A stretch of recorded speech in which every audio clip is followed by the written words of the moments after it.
Welcome to the personal financial statement tutorial. What I want to do is walk you through the personal financial spreadsheet and help you to understand how to fill this out, some of the do's and don'ts, and what will make it more helpful to you. The first thing I want to show you is at the bottom you're going to see tabs, and I have people complete this every quarter, starting with the quarter that just ended, which for my class is December 31st of the prior year. And that's the first one we're going to complete, so it gives us a starting point for the class.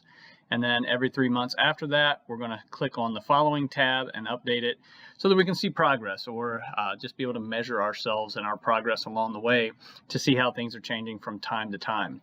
So as we enter the one on 12/31/18 is where we're going to start. You can click on the cell up here at the top that says enter your name here. Feel free to enter your name if you want to. You don't have to. And then what we're going to start with are our assets. So these are the tools that we have at our disposal that are actually worth something to us. It's the positive value we have in our ownership.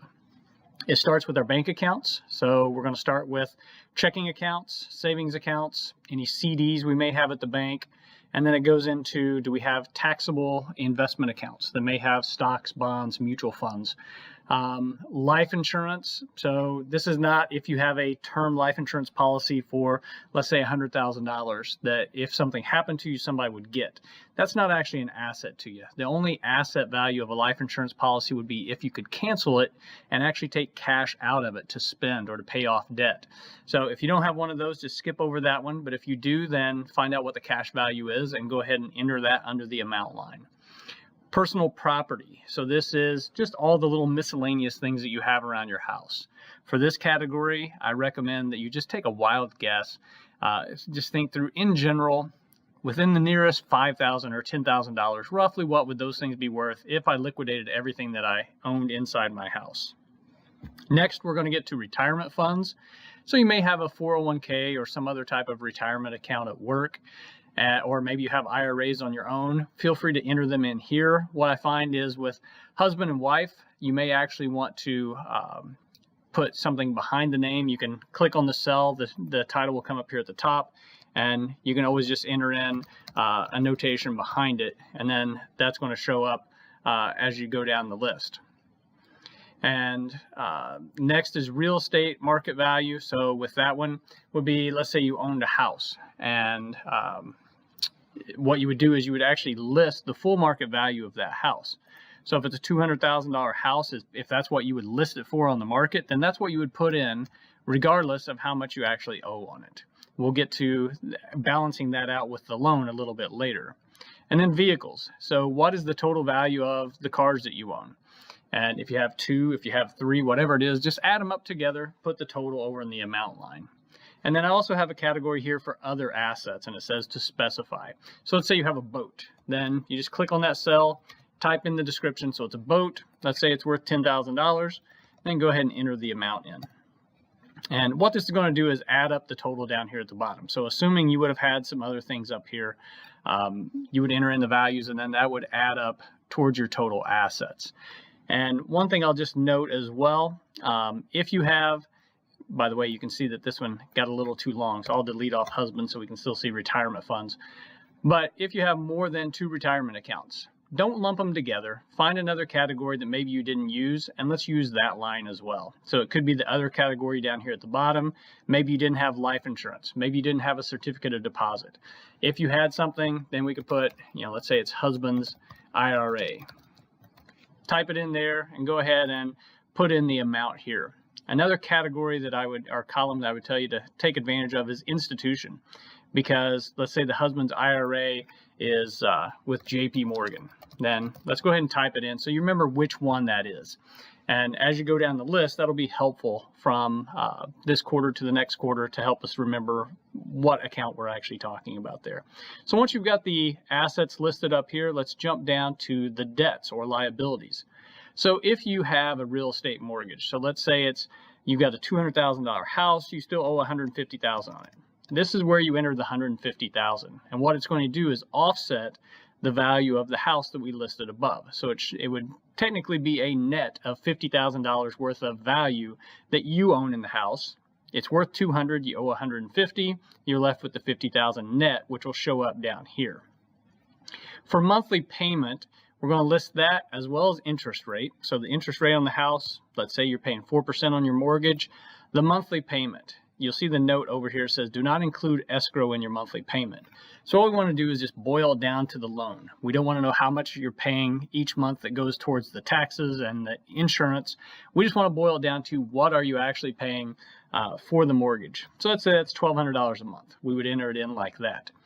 Do you have a second mortgage? If you have a home equity line of credit, a second mortgage, something like that, this is where you would enter that one in. Do you owe debt on your cars? If so, let's go ahead and put the lender. Maybe you want to type in over here which car it is. So let's say it's the Toyota Camry. You could type that in and then put who the lender is. Let's say it's $8,000 that you owe. It's $350 a month that you're paying on it at 5%. Then you would go ahead and note those things across. Down here we get into current debts, which can be credit cards, medical, and feel free to retitle these as well. So let's say this is the Chase Visa card. Then you can go ahead and type that in. And there's a balance of $3,200 on it, and you're paying $75 a month, and your interest rate's 15%. So go ahead and note those kind of things.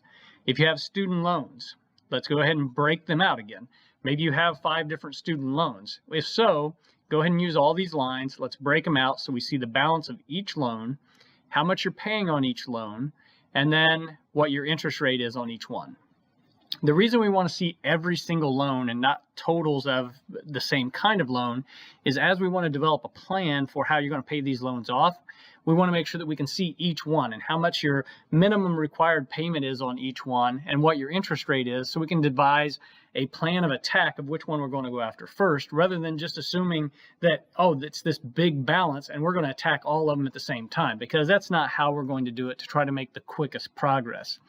And one thing I just mentioned that I'll make note of is in this monthly payment column, I want you to put the minimum monthly payment. So on this credit card, the minimum monthly payment, let's say it's $75, which is what I listed, but you're actually paying $150 a month. We still want to list the 75, not the 150, because again, once we see the full list, we're going to see what do we have to pay on these, how much extra do we have at the end of the month to apply to try to get rid of one of them first.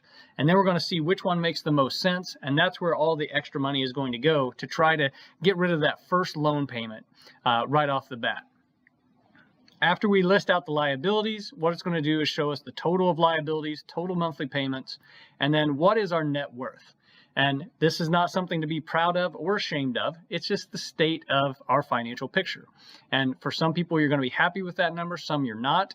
If you're happy with it, praise God, because God has blessed you with a good situation and a strong financial position. If it's a picture that you're not proud of, then realize that this is why you're in the class as well, to study how we can make it better, how we can be more faithful with the finances God gives us. And we're going to try to improve that as we go through the class and through the coming years. Now we get to the bottom. I always like to show prior year's income. We've got the full number. We're probably working on our taxes as we talk, and we're getting in those tax statements that show how much we made. So let's count gross income. So let's say income number 1 was $56,000. And income number 2 in our household was $45,000. Let's go ahead and enter those in. Maybe there was some other income that showed up as well. You can enter that in. So this shows a total annual gross income before taxes. Now I want to look at how much did we actually give. This is a number that a lot of people assume that they gave a certain number, but when they actually go back and do the math, it may not actually be exactly what they thought it was. So in looking back at it, let's say they gave $5,000 last year. Then this is going to give us a percentage of gross income. Not a magic number here, not a specific percentage we're looking for. We just want to be aware of it. What is it as a percentage of our gross income? And then we'll use that number later in the class as we study how we should be giving, how we should calculate what we should give, all of those things. We're going to get to that later on. But for now, it's just a fact-gathering experiment. And once we have this, this is when we're going to be able to sit down, look at it, and understand what is my next plan of attack. How do I use what I own to try to get rid of what I owe? And ultimately try to increase our giving so that we're honoring God and giving back to ministry and to those in need. So those are the things we're going to be working on. And each quarter, like I said, we're going to be updating it. So if 3 months from now, at that point in time, you're going to click on the 331.19 tab. And at that time, you're going to go through and you're going to fill it out again. You can feel free to copy and paste from the 1231 tab. But ultimately, we want to fill this out and then be able to compare it to what was it 3 months ago, what is it now. And we're going to do this as we go through the year, building a habit of understanding how to create a financial statement, and then also just being able to do it so that we're seeing the progress that we're making through the year with our discipline. It's much like a diet when we need to step on the scale every so often to see what progress we're making. As we do this quarter to quarter, hopefully that'll just spur you on to keep up the fight and to keep developing your skills of handling money and making wise decisions.